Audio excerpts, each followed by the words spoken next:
Hello and welcome to Nerdarchy, for nerds by nerds. I'm Nerdicus Dave, and today I'm joined by Ginny D, and I'm super excited to have you on. I think I first discovered you when you hit one of the milestones on your YouTube channel, and you did like 50 pickup lines, like 50 D&D pickup lines or something.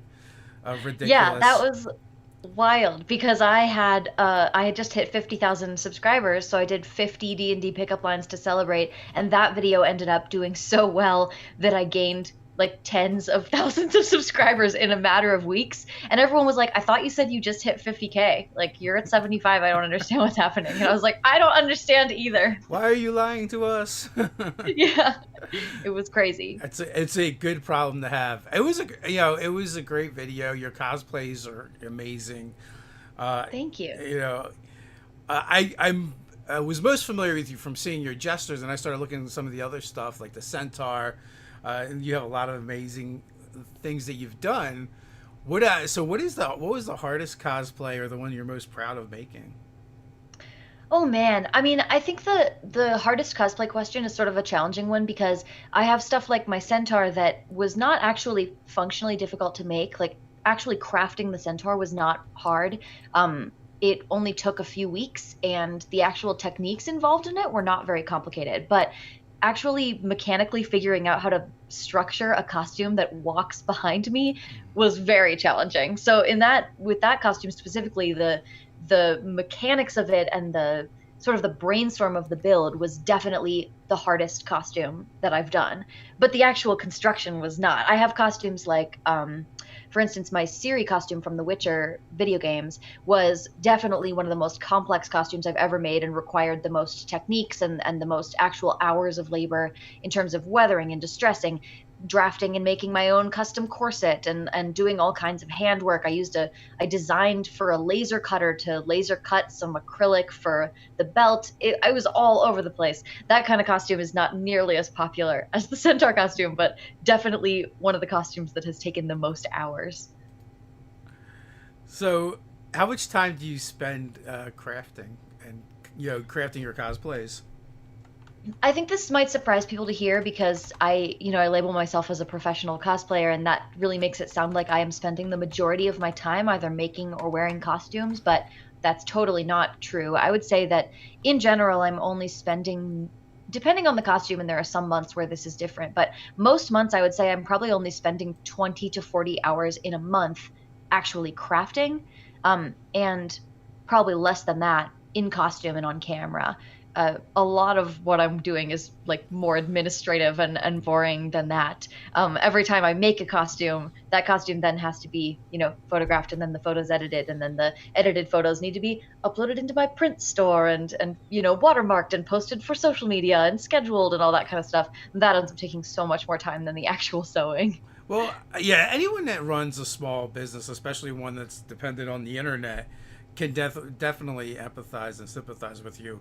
Because, yeah, I spend more times doing meetings and, all this other stuff that has, not very much to do with, the actual, thing that we went into business to do, which is to play D&D and talk about D&D. There's so much more that goes into it. Yeah, I feel like if I spent all of the hours that I spend just answering emails, if I spent all of that time sewing, I'd be making twice as many costumes. But I can't. I have to answer the emails.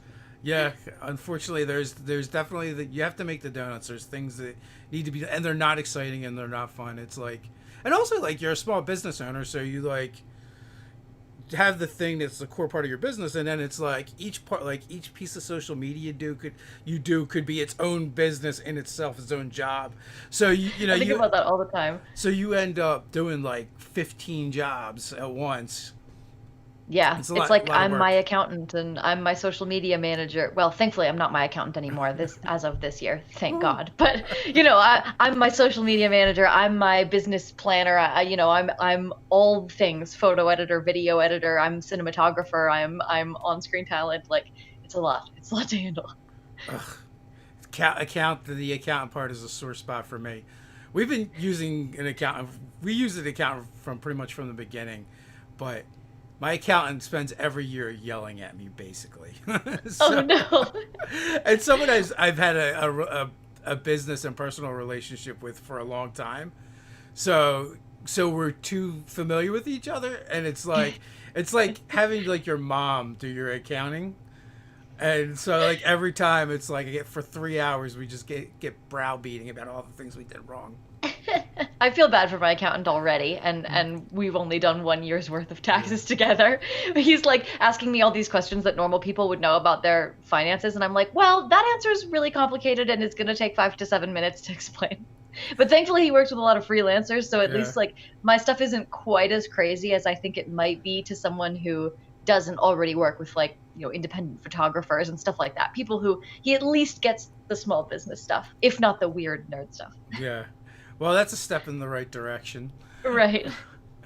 So, well, you were going to be one of our guests at our convention, but apparently that's not happening this year. Unfortunately, we're so sad that we Yeah. can't bring you out this year. Hopefully, things of the stars will line up in 2021.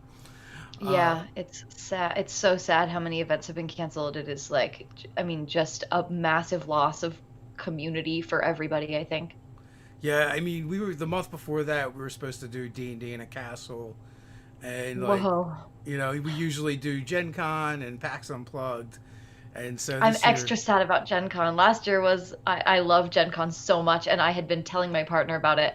I just kept telling him, like, you're gonna love Gen Con. We're gonna go to Gen Con together this year. It's gonna be your favorite con you've ever been to. And then, of course, this is the year.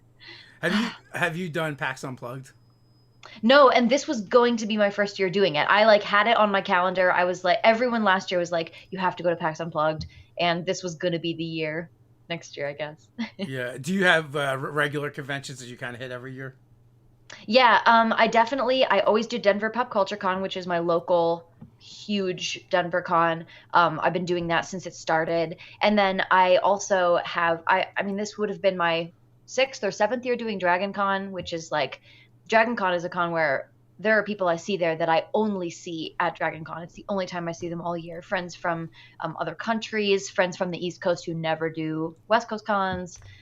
It's that's I think one of the saddest things is like breaking my Dragon Con streak. Yeah, I think we're kind of all there. It's like I don't actually go to cons to do con stuff. I go more so to hang out with like my internet friends, and Yeah. and do business stuff more than anything. Which most of which happens after the convention closes for the day. My poor liver. Yeah, that's I was gonna say that that's maybe a good thing about all the cons being canceled is less drinking, but I Yeah. can tell you that quarantining has not had that effect on me. It has the opposite effect on me. My wife has joined this wine fairy group. It started as a wine fairy group, but then like there's a bunch of groups that were popping up that were like snacks and other drinks, so they combined them all into one. So like people just go out and leave gift bags of stuff on people's doorsteps. Oh, that's really sweet. Yeah, so like more booze is flowing into the house than normal. And the question every night now is, do I put on a pot of coffee or are we drinking? Yeah, yeah. We have not resorted to drinking too much though, so Yeah, I think the weirdest thing for me is just that it's like you're not gonna have to drive anywhere. Like nothing's gonna come up that requires you to leave the house. yeah. So it's like all of the normal obstacles to like, oh, I can't have a beer at 2 o'clock. Like it's a Tuesday, but those obstacles no longer exist. So you're like, I mean, I could, but you have to tell yourself, no, we have to maintain some semblance of order, even when there are no outside forces to convince us to do it. Yeah. The same reason I still put on clothes in the morning when I get up. The same reason I still wear pants. Even though we don't have to wear pants. None of us have to wear pants now. Especially now all the gaming can be pantsless. And no one Yeah. will ever know. So now every time we game with people I'm like, are they wearing pants or not? We don't know. It's a Yeah. mystery. Pants bingo. So are you gaming more or less or the same since quarantine? I am gaming more because what I was doing was I DM'd a game every other weekend and then I played in a game the opposite every other weekend. And the one that I play in, we moved to every week. When quarantine first started, we pretty quickly switched to weekly because previously, half of our group had to drive about an hour either way, regardless of where we were meeting. We swapped off who had to drive, but it just meant that 2 hours got added to half the group's commitment every other weekend. But now that we're playing online, it's just so convenient to be able to do it. Like nobody ever has to drive, nobody ever has to get up and get out of the house. So we doubled our playtime, and it has been honestly, it's been awesome, and it's been saving our brains, I think, because it's enabled us to not just play our own game more, but once a month now we're playing a new campaign where we're cute furry animals. That's a homebrew that our DM came up with, and the game that I'm DMing, it's really nice to be able to just like have everything that I need around me, and like I don't know, I think that playing online is harder in a lot of ways, but it has enabled us to play more and to make gameplay able to. I think it's just made us able to play for longer periods or to feel more comfortable shortening the period if we're not all feeling it that day because we know that it's not like we drove here for nothing. Like if we want to only play for 2 or 3 hours one day, that's totally fine. So I think that flexibility has been really cool as an alternative to the downsides that come with playing online. Will you guys go back to playing in person? It seems like it's just super convenient. Yeah, yeah, I actually don't know how we're gonna swing that, how we're gonna handle that. I think it'll depend on, um, I mean, I kind of have a feeling that there's not gonna be a point at which everything is back to normal. Like I think everything's just kind of gonna slope back towards normality slowly. So I don't even know when the moment is gonna be when we all say, "Ah, yes, it is time to play in person again," you know? Yeah. Our group is already having like those discussions. I don't know why we're having them so soon, but I'm like, no. Wishful thinking. Yeah. Which is weird because one of the people in our group is like an ER doctor. But Oh, like, knows very well yeah, that it's yeah, not time yet. yeah. So, but then again, like, our group consists of a bunch of people that are kind of like essential. So, I guess for them, like, they're not really quarantining anyway. Yeah. Yeah, so so it creates weird times. You mentioned a campaign with cute furry creatures. Yeah. My DM, everybody keeps thinking that we're playing like Humblewood or Mouse Guard, right? Is one Yeah, that's where there's you a little couple animals. now. Pugmire, Mouse Guard. Oh yeah, Pugmire. I heard about that. I really want to play that one. Yeah, but what we're doing is our DM, he has always been like a big Redwall fan, and so he's been working for a long time on what I think he originally wanted to be like a Redwall style novel, maybe. I mean, not obviously not a Redwall novel, but a similar to Redwall in vibe novel or story about like valiant little noble knightly animals. And I think he decided once we started playing more regularly with our group, I think he decided that it might be more fun to play as a campaign instead of to write as a solo story. And so he has been working on his own sort of mechanics for how gameplay is going to work. And we have been play testing it and also just sort of exploring this little world. And it's been a lot of fun. He's really gunning for a very simple system. So it's all D6s, and combat is very narratively focused. So you're allowed to do certain things based on whether or not you are able to describe them in such a way that we all sort of agree that, oh, yeah, that's a way you could fight someone. So there's a lot of like convincing the DM to let you do something, and if you can tell the right story, then it'll all work out and you'll get to succeed. It's sort of a low risk kind of combat because it's sort of very difficult to lose if you are like really committed to winning. But I think that's also kind of fun, especially for this kind of story where we're trying to be like noble little mice who are like fighting our way through the world. And I think that's just sort of like a sweet way to play that game where instead of there being the risk of losing combat and dying or being badly wounded or whatever, it's more about how we can all work together to tell like a sweet little sort of Arthurian animal story. What are you playing? I am playing a rabbit who is I've sort of based her on like a Southern belle. And so she's like low intelligence but really good at fighting and kicks things with her feet, and she's like very religious. The god in this world to these creatures is just called the beast and is represented with the image of a stag, which is very out of reach to like little furry creatures. A stag would be like, whoa, what is that? Yeah. So she's just I play her like, oh, I think we're gonna really win this fight. Praise the beast. I think he's really on our side this time. It's a lot of fun. It's a truly ridiculous character that is very very different from anything I've ever played. So is she almost like a monk kind of character? Yeah, I think she's in the context of the game, the classes are very simplified. So really she's just sort of like fighter. Like yeah, Mm-hmm. fights with hands and feet.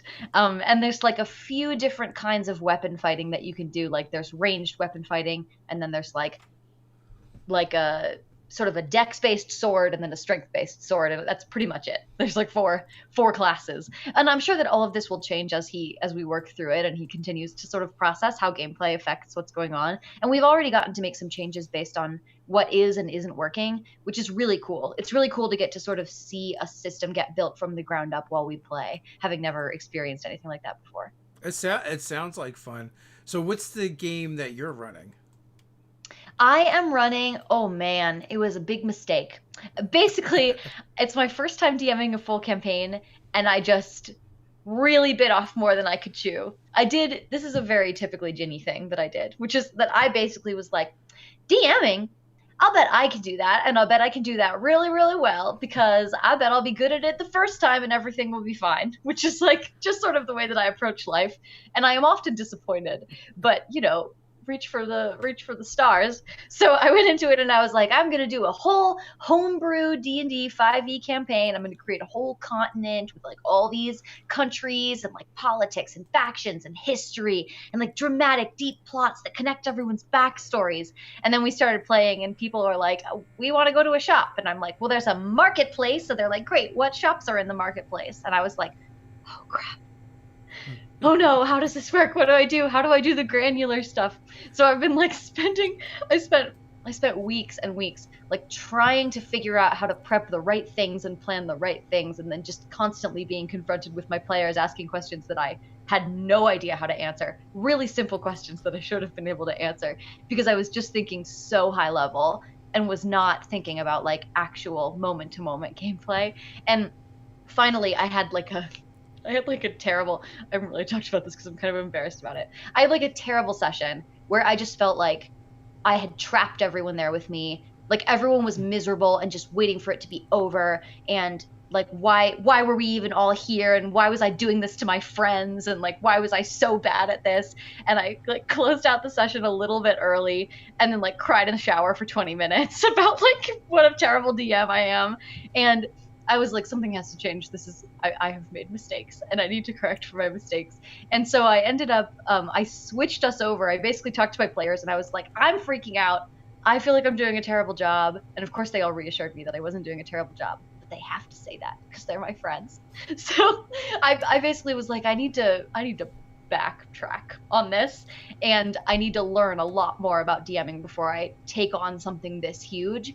But I didn't want them to have to lose their characters or the progress we've made on their characters. So instead, I just sort of like transitioned us into Ghosts of Saltmarsh. Like I took everybody where we were on a boat, thankfully already. So I was like, perfect.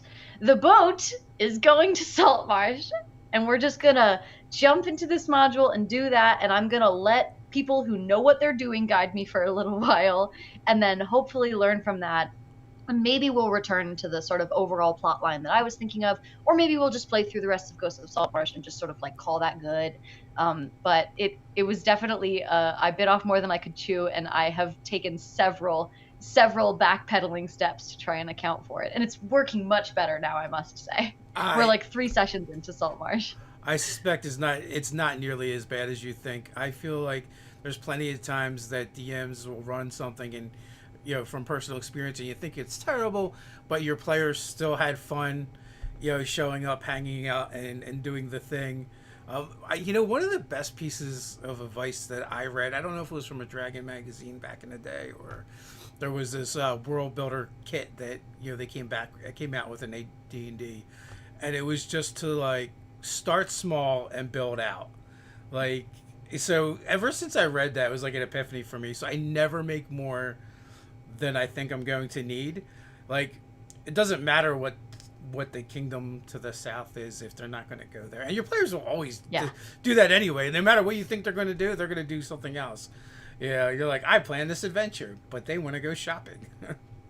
Yeah, I think I was doing exactly the opposite of that, and it makes so much sense to flip that around because if you create this massive world and then your players like there's nowhere that you know about specifically enough for your players to actually move around on the ground, like walk around in this giant world you've created. Like start with the trees and then build the forest instead of starting with the forest Yeah. and then suddenly having to define every tree. And also, you don't have to do it all yourself, right? You can be like, hey, well, have any of you been to the marketplace before? And if someone says yes, ask them the name of the shop that they've been to. Yeah. That's cool. I like that. So you can always throw it to them. And I mean, you should kind of like I would warn them that if you're gonna implement that kind of Right. stuff into your game, but then you can share the experience with them of building out the world. I like that. That's really cool. Yeah, I don't remember where we stole that from, but I mean, we definitely did not invent it. So we'll do that every once in a while. One of the campaigns that I ran, one of the side quests for the adventuring party was to build a bathhouse, and it was like super specific too. Like the rogue in the group was, or no, it wasn't the rogue. It was the bard in the group that had some rogue levels that was very insistent on using thieves' cant to make sure there was dirty limericks throughout the whole entire bathhouse as well. Of course. That's really important. It's, Top priority. yeah, super important. So we definitely had at least two or three adventures that happened in the bathhouse because why not? That's awesome. Do you have a favorite character you've played over the years? I am still relatively new to tabletop gaming. I have only been playing D&D now for I guess we're probably at about a year and a half now. So I have really only played. I have a handful of characters that I've played in one shots, but I've really only played one character long term, and that is Ashling, my elf warlock. I actually just multiclassed into druid, so she's an elf warlock druid now, and she's awesome, and I love her. I actually started playing her because I played a monk. Sort of it wasn't Warforged, but it's similar to Warforged. My DM is really into homebrew stuff, and he's been DMing for a really, really long time. So he had some homebrew, sort of steampunky robot type race that he created for our game, and I played a monk in that race at first for just a few months. And while I enjoyed playing her, and I especially enjoyed playing her in combat because it's fun to be able to hit things lots of times, but one thing that I realized pretty soon after I started playing her is that I had written her. My background is mostly in fiction, like in writing fiction. I wanted to be a novelist for a really, really long time. So I realized I had written her as a character that would be like an interesting main character in a book, but wasn't necessarily a character that I enjoyed playing moment to moment and role playing within a game. So after a few months, I was like, I actually am not loving this. I saw how people online especially just seemed to love their D&D characters and feel really connected to their D&D characters, and I just didn't feel that with her. Like I didn't want to cosplay her, I didn't want to draw a picture of her. That for me that like is a bad sign because that's sort of how I express my love for characters that I'm passionate about. And so I talked to my DM about it, and he was basically like, if you want to play a different character, you can play a different character. Like we can write off your monk and we can write in a new character anytime. It's a game. Like it's for fun. You should do the thing that's fun for you. So I created Ashling at that point, which I think at first would have felt very self-indulgent to me because she's just sort of like a beautiful fancy elf, nature elf, which is like exactly the stuff that I trained myself out of writing because I was like, that's cliche. That's, that's self-indulgent. That's self-insert. That's irritating. But now I'm at this point where I'm not writing for other people. I'm not creating my character for other people. I'm creating her for me. And so I created Ashling to just be like everything that 14-year-old Ginny would have wanted to be if I could live in a fantasy world. Beautiful nature elf with cool magic and a pet dragon. So like she's a pseudo dragon familiar, and just all of that has been so much more fun to play, and I'm loving it. Well, first of all, welcome to the hobby and congrats on jumping into DMing so soon, which is Oh, awesome. thanks. We always need more players and more DMs, and none of the things that you've brought up are unique. I hate to break to you, like No, no. having the character you didn't love. Like everyone's done that at some point. Like it just sounds better in your head, and then you start playing it, and you're kind of like, oh, this is lame and boring. Um, or having the D&D session you ran, and it's like, oh, this is terrible. We've all done that. We've all been there, and it's never usually as bad as you think it is anyway. So Yeah. My friend Jesse posted a thread on Twitter the other day about just the sort of emotional crash after DMing and about how you just question everything you did. And he was basically saying, does anyone else feel this way? Does anyone else finish DMing and just immediately feel so insecure and so afraid that they've just done a bad job? And I mean, that thread took off. Like Matt Mercer responded to it being like, yep, definitely feel that way. Like it just seems to be such a universal experience for people. It's so vulnerable to DM. Like it's a very vulnerable position to be in.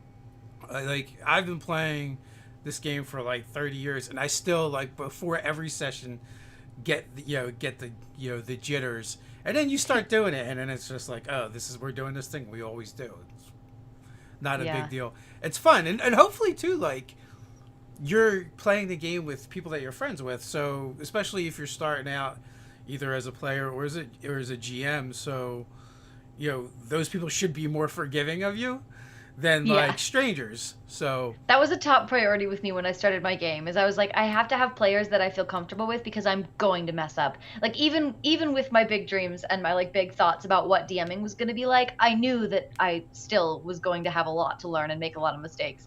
I didn't realize just the scale and quantity of mistakes, but I definitely knew I needed players that were going to be like kind and forgiving and that I would feel comfortable potentially messing up around. yeah, I mean, I've found over the years, like I've gamed for different reasons. At one, definitely at a certain point, like the only reason we gamed was less about the game and it was more about the camaraderie. And it's like it was just an excuse to hang out with my friends. Like I'm not big into sports or drinking or those things. So the normal things that people do when they gather socially, I guess. But there was this one thing that we all shared, so it was a great excuse for us to get together, hang out, and there was probably many nights that we did more hanging out than actual gaming. So there's like tons of different ways to enjoy the hobby.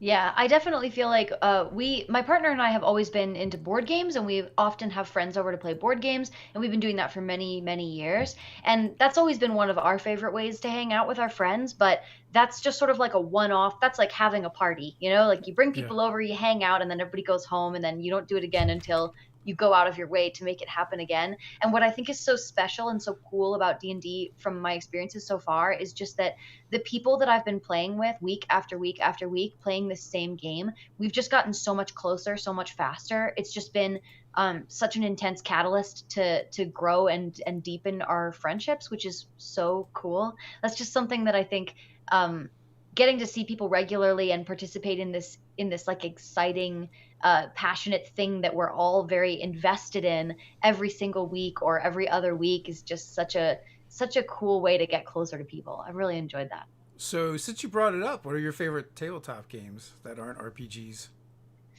Oh, like board games? Yeah, gosh. Well, I just so in our household we play a lot of Settlers of Catan because my partner is really good at it, which means that it kind of sucks to play with him. He wins, I would say, like 95 to 98% of games. So that's a big one for us. Personally, I have recently totally fallen in love with Everdell, which I discovered at Gen Con last year. It's a beautiful it's a I don't know if you'd call it like a deck building game almost. I don't know enough about the terminology to know if it's technically called that. You draw cards and you put them in front of you and they make a little town. Anyway, it's beautiful artwork of like cute little animals, which you'll notice is a theme of something I'm interested in. And they have a ton of expansions. all of which I have now because they sent them all to me. I have this goal of trying to play Everdell with all of the expansions at once, which they Okay. specifically warn you not to do. Like in the rules, they're like, each expansion adds considerable complexity to the game, so we encourage you to only add one or two at a time. And I'm like, we're gonna play Mega Everdell. You're not the And then we boss of me. also, yeah, exactly. We also just got photosynthesis. I don't know if you've played that one. It's like you're a type of trees and you get light points based on where the sun is, and the sun rotates around the board, and then you spend light points to grow your trees, and you try to grow your trees and not you try to shade your opponents, uh, and then not be in your opponent's shade. So that one's been cool. That's a strategy game that we have just learned in the last week. That So we've been is playing a lot of that one. that brings a whole new definition of throwing shade. I know, right? I was about to say, you shade your opponents just like on Twitter. Yeah. I'm a peanut brain, and I like simple, fast games. So I like Smash Up and Quarriors, things that I can play. Like I'd rather sit down for like an hour and play a game a couple times than play like one long game. Yeah. I probably should hand in my nerd card. Never played Risk and have like very little interest in it. Never played. Is Risk important to the nerd card? Because I I don't hate know. Risk. Settlers of Catan doesn't really interest me very much. Yeah. Like anything where the game takes longer. Once you get around that 2 hour mark, I'm like, I'd rather just be playing RPGs at that point. Yeah. So We do play a lot of really long games like that. yeah, and there are a lot of good ones. The exception being made for me is like Betrayer, Haunted House on the Hill. That Oh, one I yeah. can play a lot. That one's I've only played that one once, but I've been meaning to buy it so that we can play it more because I really liked it. Yeah, that was a lot of fun, and it's got like great replayability. And I guess maybe because it kind of feels like an RPG in some ways, like because you're exploring the house, and you have Yeah. things going on. But that one's a lot of fun. So Yeah, we tend to play these really long games, which my partner and I really like, but it can be very difficult to bring new people into the fold with games that are that long, especially because a lot of those really long games are so complex that you kind of have to play like two games when you first learn it. You kind of have to play it through twice to really get it into your head. And it's very difficult to get anybody to sit down and play like Dead of Winter all the way through twice in a row, you know? yeah, Or like Letters from Whitechapel is one of our favorites, but Letters from Whitechapel is one where if you're not careful, if people like are drinking while they're playing it or if they're already tired, you get three-quarters of the way through that game and everyone's just done. And then it's not fun for anybody. I hate that. yeah, you said about holding your friends hostage playing D&D. Like that's nothing compared to if you introduce them to a really long tabletop Yes. game that they have to go through. I think like the longest one I've played was Arkham Horror, and it's like Mhm. it's definitely one of those games. It's like okay, it's cool. I played it once. I can say I played it. We don't have to go back there. Yeah. I haven't played that one. I've heard the name though. I know that it's popular, but I've never played it. I understand the vibe though of that. Like, okay, we've played through this game once, and now I can say that I've experienced it. It's like there are movies like that too. You're like, I'm glad that I watched this movie, but I am absolutely never going to watch it again. The we Ted used to run a monthly game night, and there would be board games going on in like 4 or 5 different rooms of his house, which used to be really cool. So you could have your pick, and it was like kind of cool to, you know, play something different. Like there would be Heroescape going on, usually in Zombicide, and whatever else people brought, or Ted's got enough games to kind of stock a small game store. But then he had kids and ruined it all. Darn it. Darn it! If you let that be a lesson to you folks, kids ruin your life. There will be no more fun things. No, so it just made it much harder to gather, and also it's hard to put kids to bed when you have gaming going on in the majority of the house. You're right. Yeah. That would be challenging. Yeah, absolutely. So, are you working on any cosplays currently? I am. I'm actually. Oh, you can kind of see it in the background. I'm working on Pike Trickfoot from Critical Role right now. This is just me draping the overskirt right now. I ran out of fabric halfway through that process. So I'm waiting for that to get mailed to me because COVID-19 Mm. has ruined fabric shopping.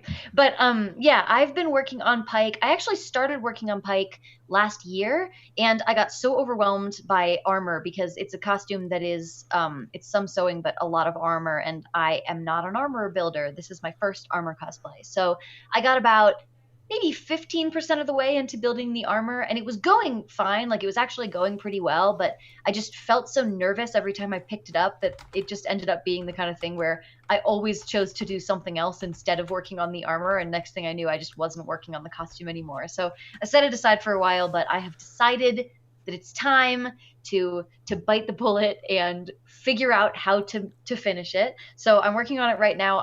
My goal is to get it done this month for this month's Patreon rewards. So we'll see if that happens. But Pike is I originally picked up Pike as a character because my good friends Jesse and Laura do Grog and Vex cosplays. They did them at my recommendation. I was like, you guys should be Grog and Vex, and I'll be Pike. And they were like, great. And then they both immediately completed Grog and Vex costumes, and I'm here like, oh, still working on Pike. So I really want to catch up and be able to join the group that I initiated in order to be Pike in, and then wasn't Pike in. I think it's Lady Lemon Cosplay does some awesome armor stuff, and Oh, I think she wrote a book. I think she has oh, a book great. on it. I'm gonna look her up. I feel like I've heard that name, but I don't think I follow her yet.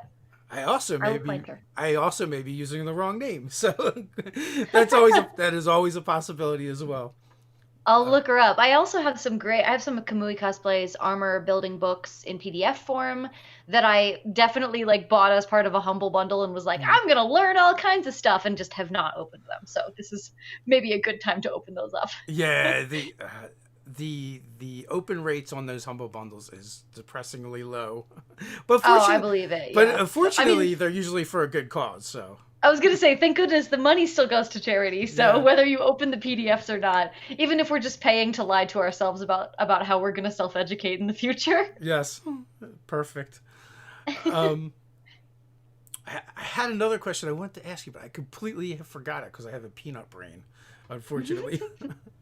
um, uh, what was I going to ask you? Darn it! Do you have any other? Oh, I know what I wanted to ask you about. You're also a musician, a quite talented one I at am. that. Oh, thank you. So what has been some of your favorite music to work on, and also if you want to talk about that a little bit and tell people where they can find it. Sure, yeah. So I've been doing music now for a really long time, and most of it is nerd themed stuff tied. So it's either covers of songs from movies or video games or shows, or it's themed parodies. So I'll take like a pop song and I'll rewrite it to be themed after some geeky thing that I like. And then just sort of recently, within the last year and a half, I have started occasionally doing some original music that's inspired by fandom stuff. So I guess some people would know that as filk, although I don't know how popular that word is now these days. Um, but yeah, I do a pretty wide variety of stuff, but it's generally all geek themed. I do because I do parody, I obviously end up doing a lot of pop music, but really my genre, the two genres that I most enjoy singing and I'm sort of most comfortable in are either like a classical, almost like a Celtic styled, like Ren Fair type music situation. I sang at a Renaissance festival for a long time. I like that sort of folksy stuff. And then I trained in jazz, and I sang so much jazz. I almost never do jazz in my music that I share online, but I do feel like I bring a lot of my jazz influences into like 50s styled music. My most recent song is called Melee Range, and it's an original song. It's an original D&D themed love song. The chorus is like, I want you in melee range, I want you close enough to stab. It's just sort of like a cutesy violent song, but it has a very 50s vibe, and that's like my jam. I listen to a lot of 50s music, and I consistently am like trying to convince my audience to like 50s music, and I don't know if they ever will, but they liked Melee Range, so that was good. And you can find my music. Sorry, I totally skipped over that part of it. You can find my music on my YouTube channel if you want to watch the actual music videos for all of them. They all have music videos. My YouTube channel, if you can just search Ginny D on YouTube, but it's also youtube.com/Ginny is a princess, because I definitely got that URL at the age of 15. And then you can also find all my music on iTunes and Spotify and Amazon Music and stuff like that. You can just look up Ginny D as the artist, and all my stuff is available on streaming platforms too. So Do you have that stuff all listed on your website? yeah, if you go to my website, I have a music tab where you can see all the different songs and videos that I have made, and there are links to them, and you can find out more about them. And then everything's cross-linked, so like if you go to YouTube, it has links to iTunes and Spotify and whatever in the YouTube description. So hopefully you should be able to find anything you need. Yeah, and as usual, we have the pinned post at the top with all those links in it, so people can go down there and click away and find your stuff. Yeah, nothing screams romance like stabbing. Yeah, you know what? I don't disagree. It was a lot of fun to actually. I shot that music video with my partner Josh. He's not normally in my videos because as enthusiastic as he is about helping me with things, he's not really like an actor or a singer. Like he's not so much a performer. So it was really fun to get to work with him on this. Partially, obviously, because like it's a love song, so I want to do the video with the person that I love. Yeah. But also, being quarantined and stuff, I can pretty much only do the kinds of work that I can do either by myself or with the other person that I live with. So it was good timing to be able to work with him on that. And it was really fun getting to do that video. Like there's some footage in there. There's definitely a lot of footage in there that's like planned and like was shot listed and that we, performed. But there are also a bunch of shots in there that are just like us sort of messing around while we were filming, because it's just like fun to get to film stuff with him. And I feel like some of that energy got to come through in the video, which was nice. Do you have any geeky musicians that you kind of draw inspiration from? Oh man, yeah. I mean, so I guess I draw inspiration from so many different places, right? Because like if I'm looking at like folk music or whatever, I have like I really like Marion Call still. I don't know if she's even still doing stuff, but like I remember getting when I first fell in love with Firefly in early college, my parents for Christmas bought me a bunch of Firefly stuff that year, and they got me a CD of Marion Call's filk music, where she has like a bunch of original songs about Firefly and about other like sci-fi things. It was like an early influence for me in terms of the kind of music that you can make as a fan. I didn't even realize people were making like produced fan music at that point. And then there are, of course, so many incredibly talented musicians that are working currently in sort of like the fantasy geek music space. Like Carly Ann makes absolutely beautiful, like medieval feeling vocal covers of. She writes an original song. She writes original songs for Game of Thrones, or did when we all cared about Game of Thrones, and stuff like that. So just very, very beautiful fantasy music. Maluka, I think her name is, does like some beautiful singing and harp music in like geek fantasy music space, which is so cool. And then of course I have friends like Momo O'Brien and Azrai who are doing like really cool original work in like LARP creative spaces. Like Momo O'Brien has done a bunch of live action roleplay stuff, and she does like she played a character in a LARP who was in a band, and then like made a music video for her LARP character's band and put it on her YouTube channel. I just think it's so cool how creative people get with incorporating music into their fandom, and that's really what I'm trying to do, is just find a way to bring my musical interests and my fandom interests together in like new and creative ways. Definitely there's been a tradition of it even in mainstream music where bands will do songs, one off here and there with that stuff. I'm pretty sure, Anthrax, Megadeth, Slayer have all, Biohazard have all done songs, most of them about the Punisher for some reason, but completely different genre. But I'm pretty sure that Lord wrote a song that was inspired by Game of Thrones. Yeah, or maybe it was. I think that's right.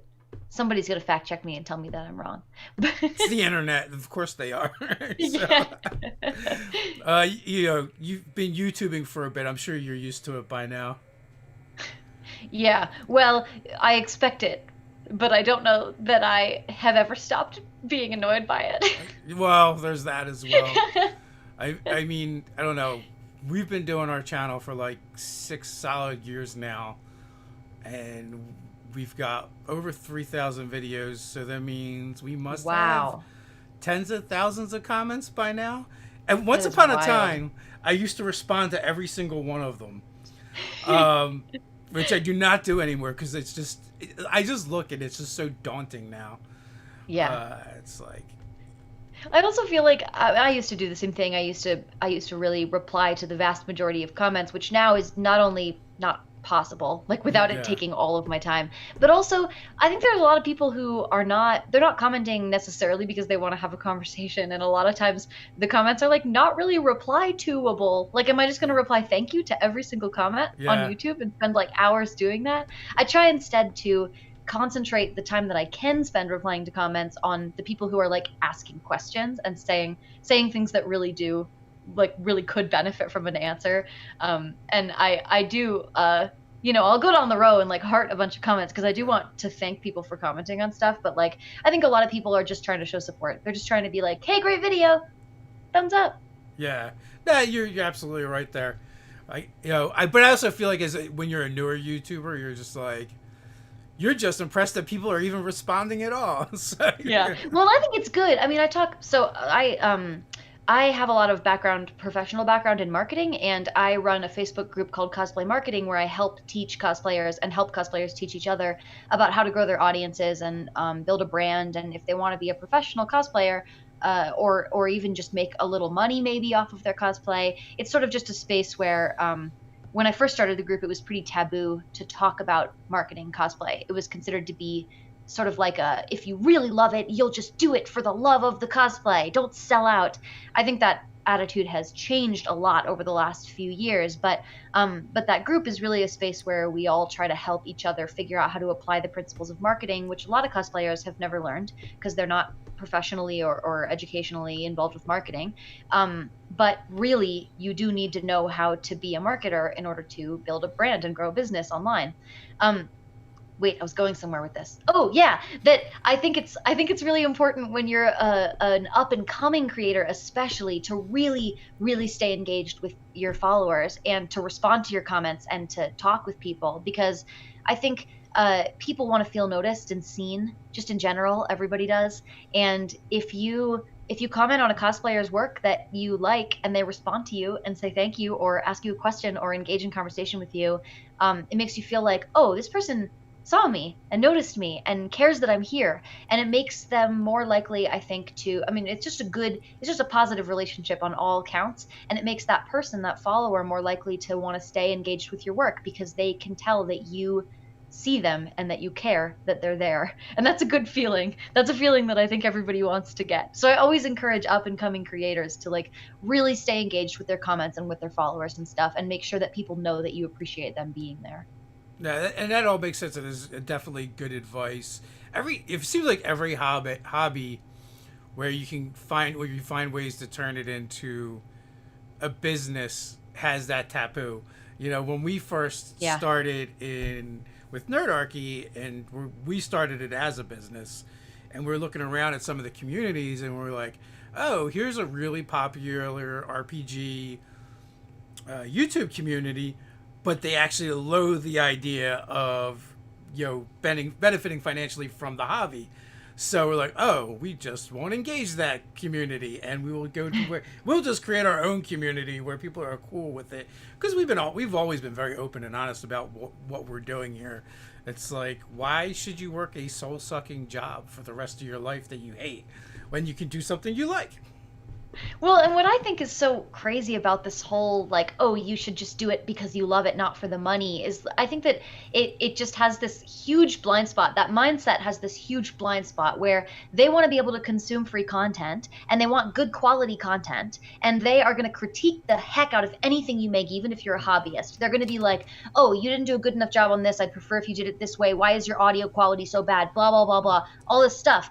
But then if you actually want to make money off of it so that you can buy a better microphone and improve your, you know, like if you can actually do a better job on things, then suddenly they're furious that you're making this into a money thing. And yet they're asking you to do things that it takes money to do, and time too. And time, you know, time is money. Like I hit the point when I went full time with my creative work, I had hit the point where I really couldn't create more work or better quality work without more time.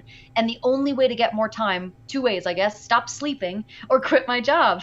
And I figured quitting my job was healthier, safer, better in the long run. I think that's like one of the things that obviously, yeah, it comes up in every creative field. There's, I mean, people talk about musicians being sellouts, and musicians have been making money for hundreds and hundreds and hundreds of years.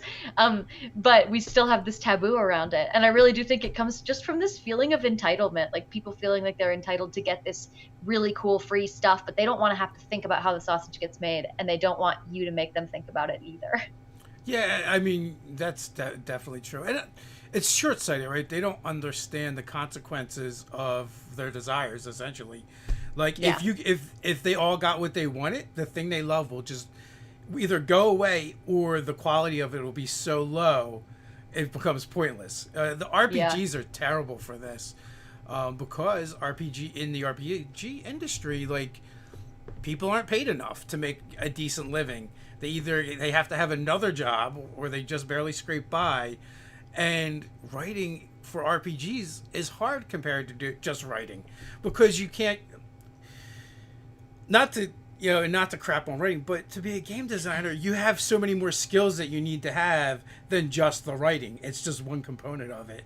And so what happens is those people leave the industry, and the industry suffers. Yeah. And it, it Yeah. happens in all kinds of industries. Yeah, and I definitely have felt like I've been really glad to see that attitude changing in the cosplay community in like a lot of ways since I originally created that group. But I think there's still like there's still such an attitude of you have to basically, like, I don't want to say, like, it definitely feels like within the cosplay community especially there's still this expectation that you perform authenticity. Like, it's not about really being authentic, it's about performing not being a business, Yeah. basically. Like, there's this expectation that whether you're running a business or not, you shouldn't talk about it as a business, you shouldn't think about it like a business in a public way. And I think that's one of the reasons why I've had a lot of people basically thank me for just like being upfront about the experiences that I have as a small business owner. I've also had people who hate me for it, but the idea that I'm willing to get on Twitter and be like, hey, let's talk about like what it means that this YouTube video didn't perform very well. So like, even though people are saying that they want more of this kind of content, the numbers say that they don't actually like this kind of content, and that puts me in the position of making a decision based on these factors. And there are some people who don't want to talk about that, don't want to hear about that. But there are also a lot of people who want to pursue this kind of work who are like, "Oh my god, thank you for talking about this honestly, because like I literally no one talks about it." And there's like no way to communicate with your peers and like figure out what you're doing wrong and what you're doing right, and learn from each other. Oh, I feel that so hard. After doing YouTube for for as long as we've been doing it, I've decided I have no idea what people want. Like, I've I dissected feel that numbers. like every time I post a video. I've dissected the numbers, the topics, everything over and over again. See what other YouTubers are doing, and it is mystifying to me, because two YouTubers can do the same exact content, and it will skyrocket for one and not the other. Totally feel you on people like, you should do more of this type of content, and you're like, but I look at the numbers and nobody cares. Like, Yeah, people love to tell me that they really find my tutorials helpful and that they love my tutorials and that they want more tutorials and they request them on certain topics, but my tutorials consistently are the worst performing videos on my YouTube channel every single time I post them. And I keep doing them because I like want to help people, yeah. But some part of me is like, someday I'm going to have to stop doing tutorials because they just don't make sense and they're very time consuming to make. But I think there always has to be a balance between like being willing to see and recognize and pay attention to your analytics and like learning from them when you can, but also not letting them completely and fully control your life. Because I feel like if you just follow what the numbers say, you end up being like one of those like prank vloggers where like all of your videos are just like you being mean to strangers, or what, you know what I mean? Like Yeah. you turn into one of those trash channels that just like you're not generating anything good or important or like interesting. You're just generating the things that people click, like regardless of the quality of the thing. And I don't want to become that either. So there has to be some sort of middle ground. Yeah. So I totally get that. Sometimes you're just like, you know what? I know this is going to be terrible, but so what? This is what Yeah. I want to talk about. This is what I want to do, And I and you think need that. ultimately that is, I think that ultimately is what makes someone successful. Like, I mean, among other factors, obviously, but people are drawn to people who clearly care about what they're doing. And I think it's important that the number one priority should be that you care about what you're doing, and then everything else follows, because if you don't care about it, I feel like that's going to come through. And I think you can see it. Like, you can see it in these overly produced channels where they like hire someone to host a show with like a catchy name, and then they throw a lot of money at the graphics or whatever, and everything is like very clearly being read off a teleprompter. And it's like, I feel like there are shows like that where it's like you can put as much money into it as you want, and you can like get the right name to be on it. But if they aren't excited about what they're doing, then the audience is going to know that. Like in their hearts they're going to know it, even if they don't consciously know it. Yeah, that. I mean, that is one of the most important elements. Anyway, is you have to be into the thing that you're doing and talking about, whatever your platform is, or eventually it's going to come through. If you're not, eventually the audience is going to figure it out. Yeah. Plus, I always say like if you're not passionate about what you're doing, like just go into an easier field. Like if you're not passionate about cosplay, for instance, why would you work 10 times harder than you would have to work if you were like an actuary or something? Like if you're gonna work a job you hate, at least pick a job you hate that will pay well and have health benefits. Yeah. You're spot on there for sure. um, so in cosplay, what is like? Do you have any like? Oh, I know what I want to ask you about. Do you cosplay your D&D characters?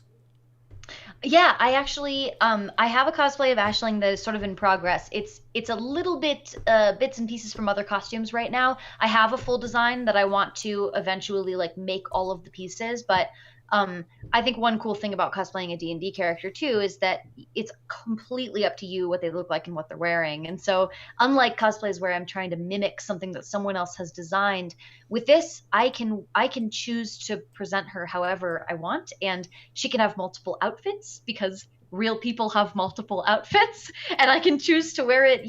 Maybe today I'm going to wear it with a little capelet, or tomorrow I'm going to wear it without the corset or whatever, because it's like she's my character. I can dress her however I want to. So that's been exciting and fun. I definitely have I created a lot of trouble for myself with it because I have designed her so that as the seasons change, her hair color changes, Mm-hmm. like the leaves of a tree. So if I'm cosplaying like spring Ashling versus autumn Ashling, I'm gonna wear two different wigs for it. So I've created a lot more work for myself than I necessarily needed to. But I'm really excited to actually. I've been wanting to do this and I haven't really ever dug into it, but I think this is like it's time, because I would really love to cosplay Ashling throughout the seasons and put together like 4 different looks and shoot them all as like a portrait series or something. And then I'm building this little D&D journal. It's like a little 3-ring binder that I have my character sheet in, and spell cards and stuff like that. And I've been commissioning a bunch of art of Ashling because now that I have a character that I love, I just want to see her in all forms. I want every artist to draw her. I've thrown so much money at commissions. And so I've been like getting the commissions printed and putting them into my binder and putting like little fake flowers in it and stuff, and like going full arts and crafts with it. And I think it'd be really cool to be able to put like photos of my cosplay into my D&D journal. Just bring it all together. That's a lot of fun. So does that cosplay include your dragon? Yeah, I actually I think she's hang on, she's behind me. Please hold. Sure, certainly. I'm sure it'll be worth it the wait to see the dragon. Oh god. Elf ear headphones. I have to always make sure my hair is not not caught on them. Oh god. Uh, All right, so I should have just brought her over here because I feel like some part of me knew we were going to talk about her, and there she was. So this is my Nightshade prop. She is Ashling's pseudo dragon familiar, and basically what I did is I bought this like little Game of Thrones shoulder dragon online, and it's just like a rubbery plastic, and then I painted it because it was like a red brown. I painted her. I did little highlights in purple and stuff, and then I glued all of these like purple flowers. I had to hand paint these flowers because I wanted them to look like nightshade flowers. Because the idea is that she pseudo dragons have a poison sting, and I was like trying to think of what to name her, and I was like, ooh, she's poisonous, but also she's related to my like flowery elf. So I was like, what's a poisonous flower? And then I went with Nightshade, and that's her color scheme. And still working on the rigging for her right now because it came with these like stretchy elastic cords, which are not functional as a way to hold her on your shoulder. What I want to eventually do is use like rare earth magnets and then put them into Ashling's shoulder piece so that I can like snap her onto the shoulder. But I sometimes put her on my shoulder during D&D sessions because I think she's really cute. That's great. That's awesome. Do you have a favorite D&D monster? Ooh. Well, I feel like it's maybe cliche to say the gelatinous cube, but I just think it's so like visually and aesthetically interesting and cool. Like I don't know, I just love how ridiculous it is that it's just like a big clear cube that just like sucks you inside and consumes you. I just think it's weird and awesome. I've never seen a monster like that before.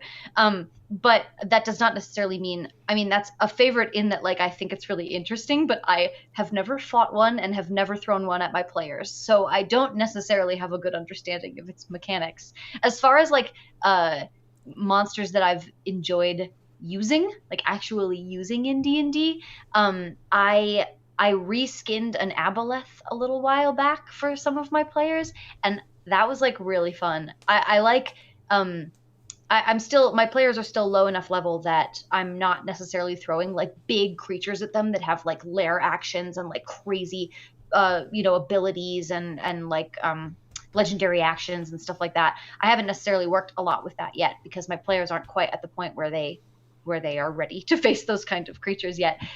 But for me, like the aboleth was one of the first creatures that I got to throw at my players that I really got to sort of explore like all the cool different ways that you could fight with that monster.